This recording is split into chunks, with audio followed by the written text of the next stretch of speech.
We're in Utrecht, which is in really the center of the Netherlands, and it's where I work. It's where Pro-C is located. So it was quite unusual for me to attend a conference and really go home with with a lot of actions and ideas, and really a project plan that started rolling, and a partnership that arose from it. So it's quite unique. And what was really good is that there was a lot of discussion going on, so you really heard everyone's opinion, and I really heard a lot from the industry themselves, so that was very inspiring. Yeah, I think the event was really great for me personally, because I just started with the organization, and I felt like it was a really sort of, genuine sort of open opportunity for people from all different sectors to get together who have a sort of common goal to look at solving fisheries management issues. So I thought it was really good because it was very heavy on fishermen, and I hadn't been at many events where there was such importance placed on the fishermen themselves, and valuing their opinions and the sort of concerns that they had about their fisheries. So I thought that was great, but so it was across the supply chain, so looking at marketing and fish processors and civil society groups like myself, but also a range of fishermen from different sectors who were able to be in a very open environment to talk about similar issues that are facing them on maybe different scales. And I thought that was a very sort of unique sort of placement of the event. There was a real buzz going on because I think by its nature fishing can be quite an isolating business. People, especially small boat fishermen, they get on their boat, they go out to sea, they come back, eat fish, repeat, and they don't have that much of an opportunity to meet like-minded people, especially like-minded people from elsewhere who are experiencing or may even have solved the same problems as them. So there was a real buzz, really good. For me, setting up Devon Scallops was great, and I've had a brilliant time doing it. And then to go to an event like that, to sit and listen to some of the presentations, thinking, actually, I've already done this and this and this, so I am on the right track, I am doing the right thing, and it just spurred me on to carry on and grow the business, which we will do. I've never ever been to anything like that, where you see the policymaker right down to the fisherman in the same room. So a fisherman was able to take his problem or his idea direct to a policymaker and others from other countries. So we could all bounce off each other and come up with some ideas.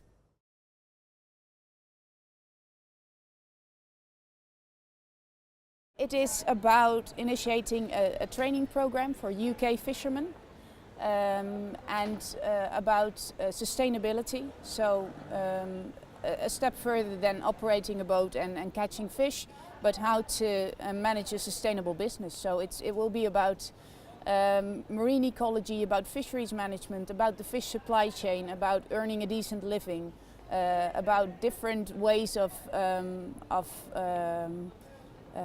getting your fish from boat to plate, from net to plate, about cooperating in the fish supply chain, cooperating with scientists, with policymakers, just broadening your view actually to become really a successful fisherman in the future as well. So off the back of what we already did with Devon Scallops, and then with the Fishing into the Future spurring us on, we thought, well, why not try our fish? Fish are our bycatch, so we could make a little bit more than what we do at market, and the product is fresh for the public. I think it gave women especially a bit more of a backbone. So actually, our other halves, they go to sea, they do an amazing job, and it is fantastically hard. I don't know how they do it.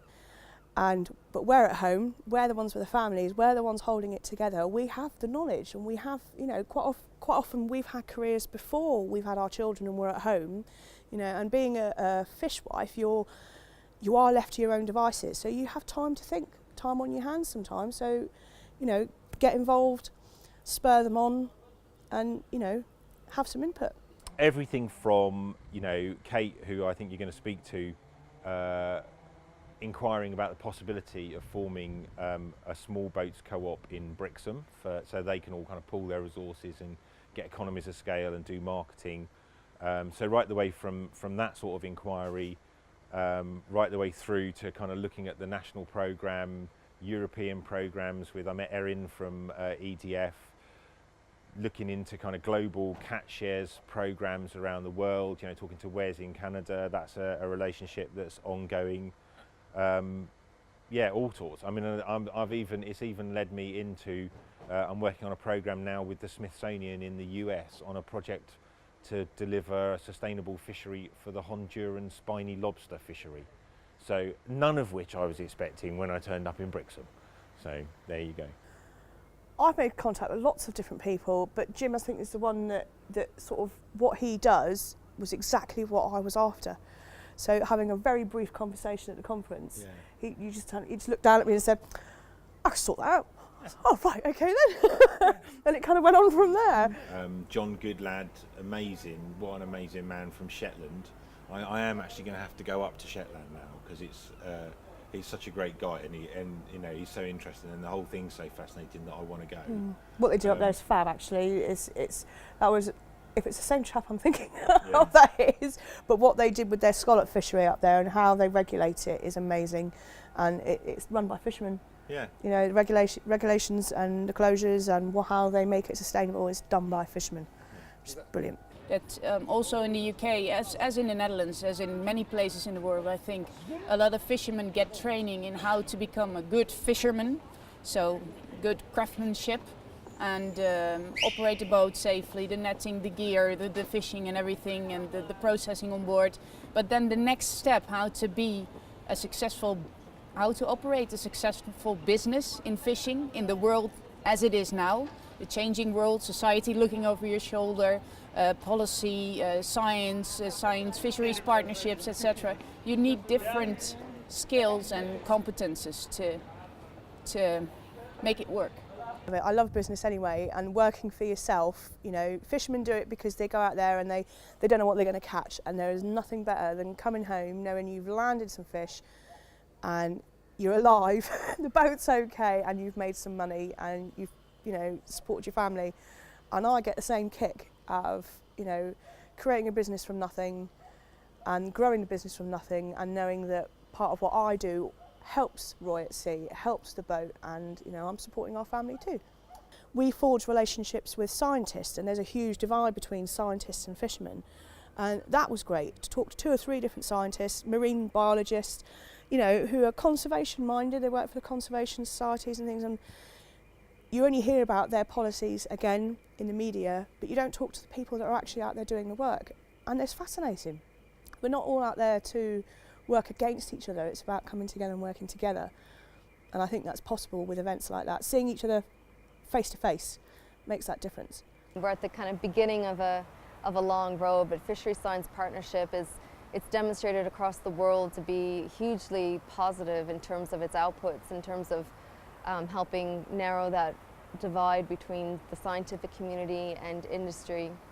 And we're looking at maybe putting together a collection of international best practice examples of where Fisheries Science Partnership has worked really well in the past, and maybe what are some of the similar characteristics of those partnerships, and what we can learn from that in the UK to apply to FSP partnerships going forward. So that's something that a working group that's spun out of the Fishing into the Future event. I know the European Union really wants more participation from fishermen. You can want that, but then before you can have that, you really need to train fishermen and give them skills and knowledge in order to speak the same language, have communicative skills in order to really participate efficiently in meetings and get their ideas across and stuff like that. So when I really look long term, I hope this type of training will become just baseline training for every fisherman, any fisherman. It would be great as a participant to see something down the road that said, actually your participation in this has delivered, you know, these various projects and these different initiatives, and it's all working towards something. And I think that would be really valuable. So I just challenge the group to keep supporting the projects that have spun out of this event, to be involved and maybe to provide some sort of overarching vision or framework for participants to kind of continue with the momentum and feel like they can be supported throughout the projects and initiatives that they're involved in.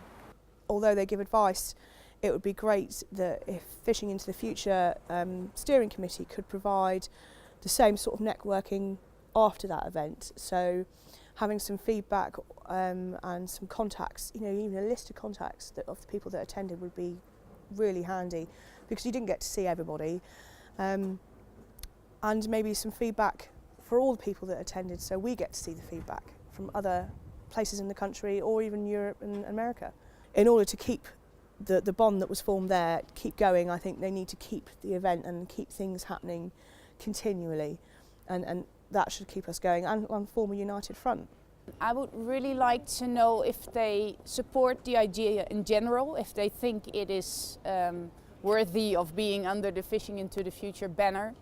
And I would like to hear their thought upon the funding of the program. I would be really interested in that, because we've got a group together of people who are very enthusiastic of bringing it further and taking steps. Seafish is in, GMRI is in, the ISU is in, ProSea is in. A lot of fishermen are already in the teleconference calls that we're having at the moment.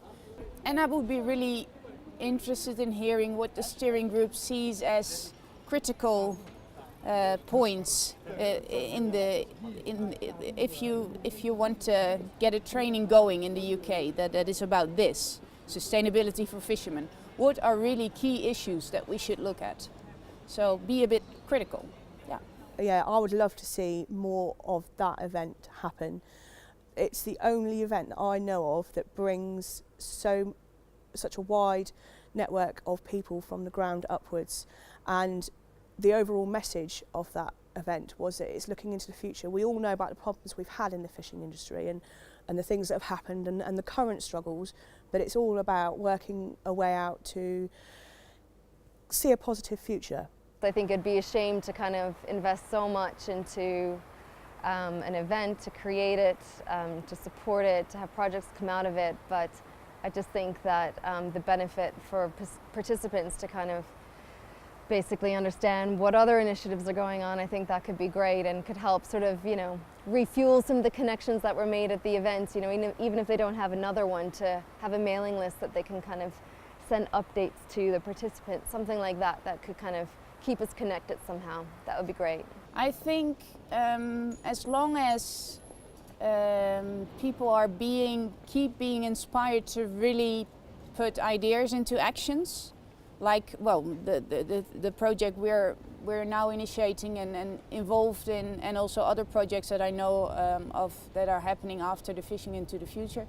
I think it's really important to have a platform where people sit together and think about the changing world and the sustainable nature of fisheries and what can help to achieve that.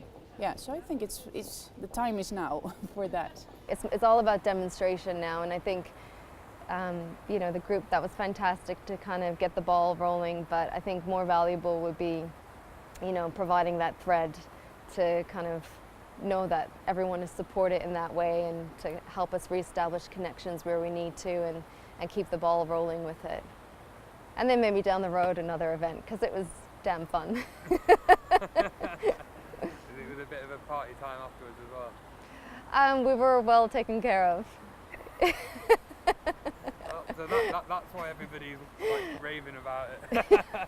We want another one. Yeah.